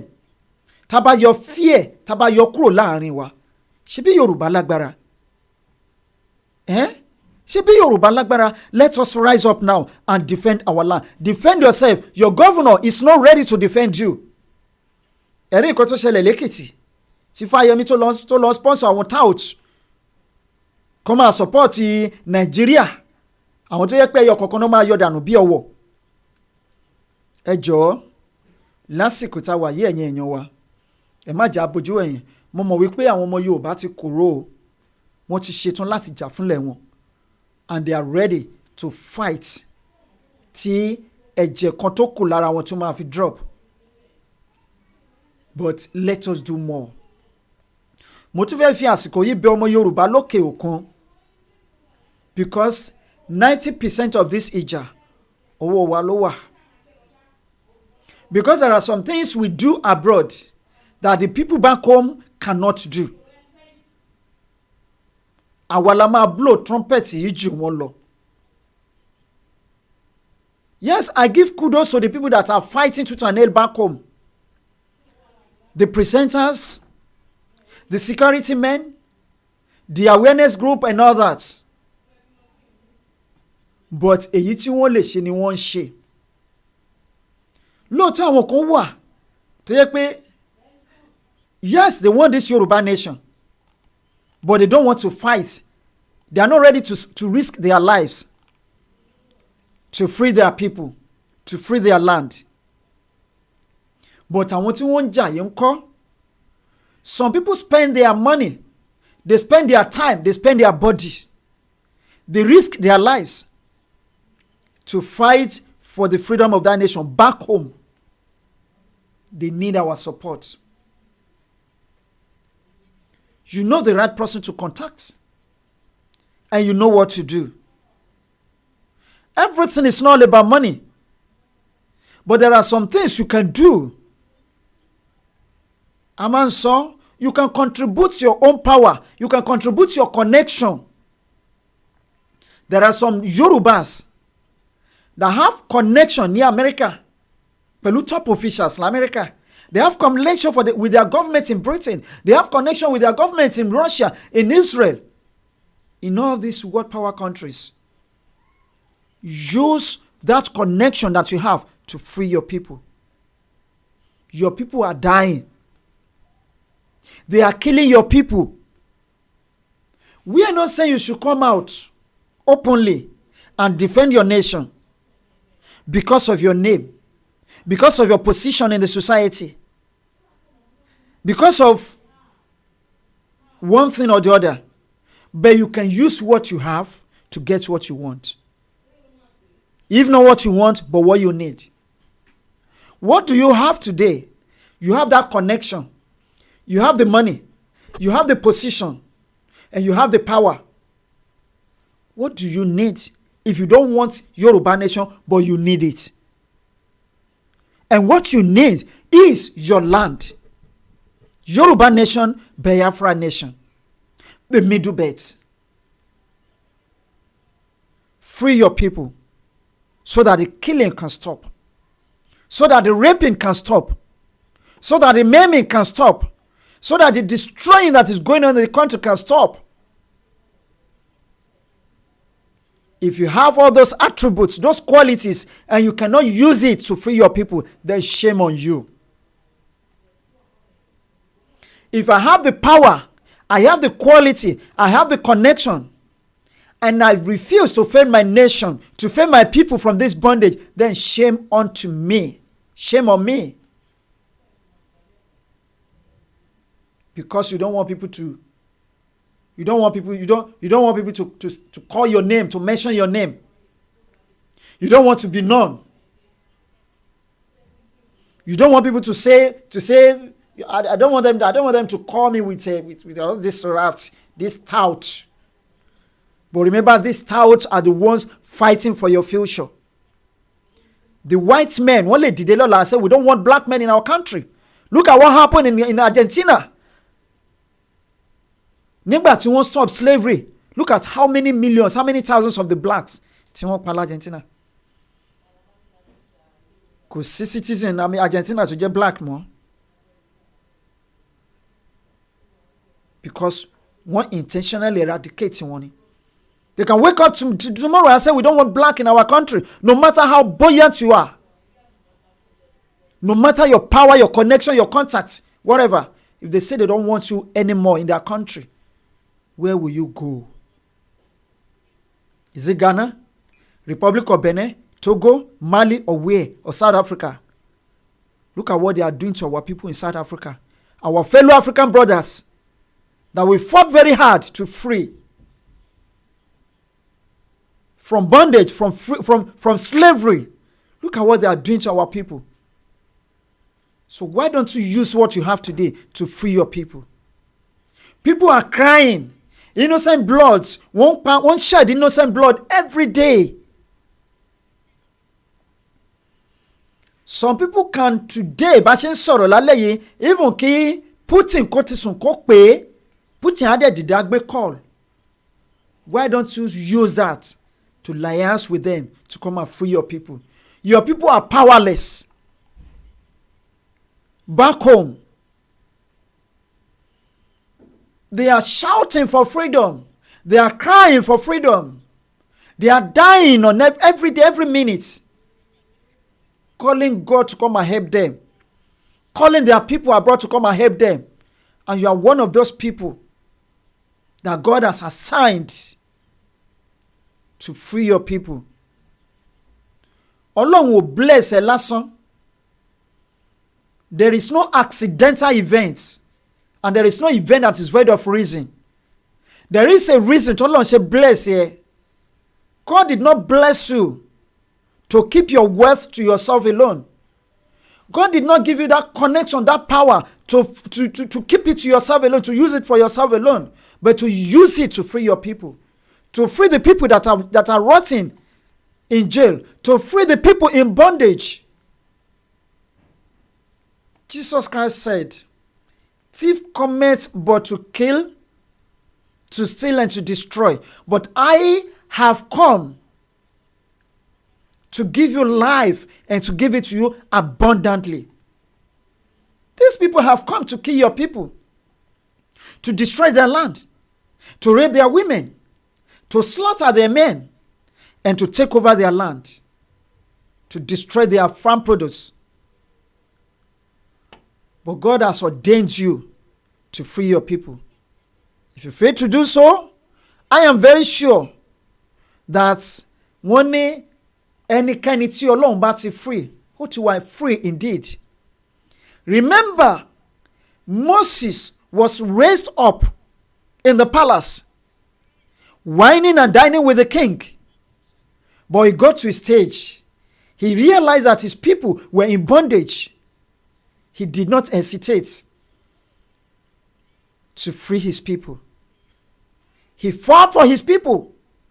He left the palace. He left all the enjoyment in the palace. He fled to the wilderness to prepare himself for the battle ahead. He later came back to free his people. You are no longer in the country. You don't know what is going on there. Your wife is not there. Your children are not there. Your families, perhaps majority of your family members are not there. But remember, you are from that country called Yoruba Nation. You are from that country called Biafra Nation. And if you cannot rise up and fight for them when they need you now, God will raise someone better than you to free your people. And it's going to be shame on you.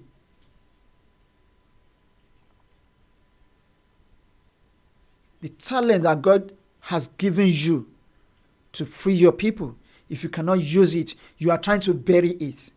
No matter how financially buoyant you are today, it's nonsense and useless. It's just useless. Nothing. But we are begging you today, free your people. God can use you as the Moses of our time, of our days. Please, free your people. Free your people. Your people are dying. Your people are suffering. Innocent people back home, they are not enjoying any social amenities back home. No good road, no electricity, no pipeline water, no good health, no education for their children. They don't care, they don't complain. Yet, these people come and still kill them. They disarm us, they arm their people. What do they use that arm to do?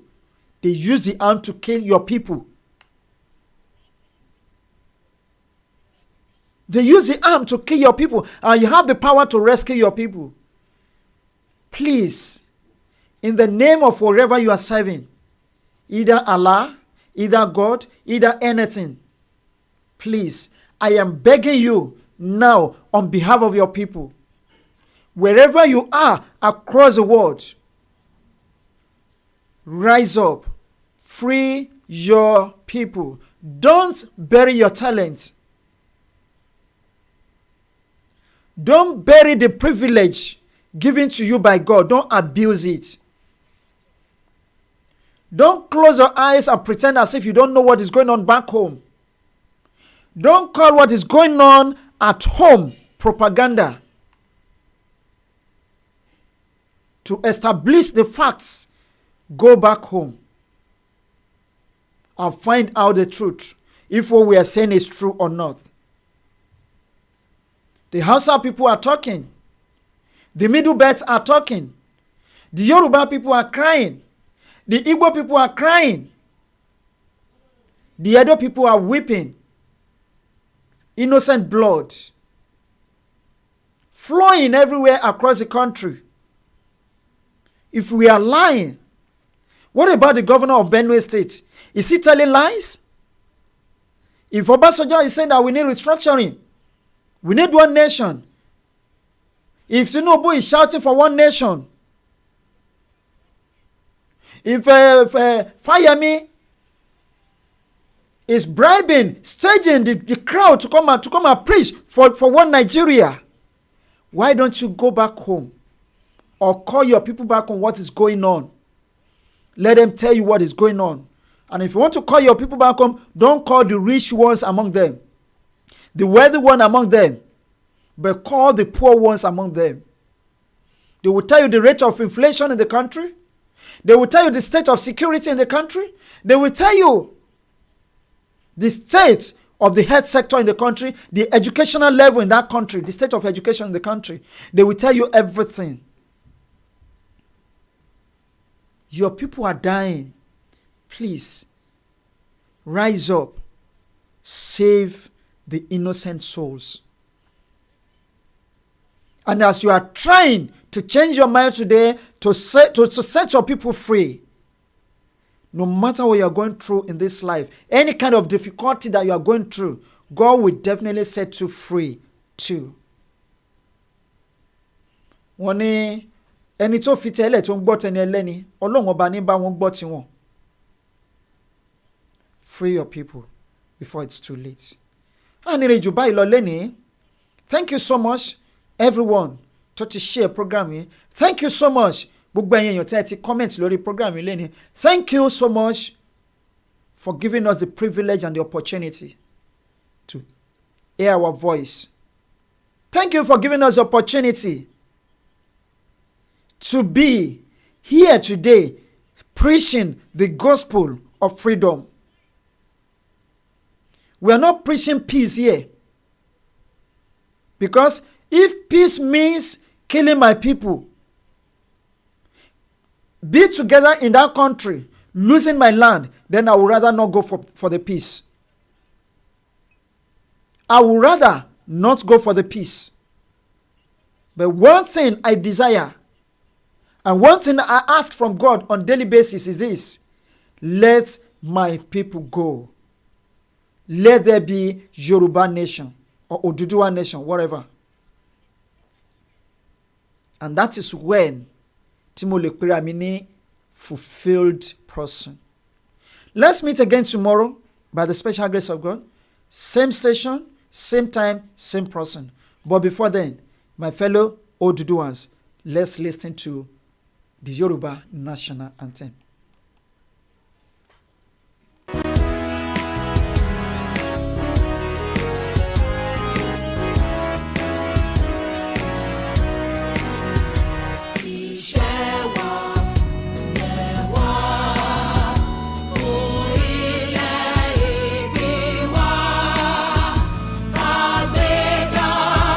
Tàgbéga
Odùduwà Republic àdúrà òmìnira adé.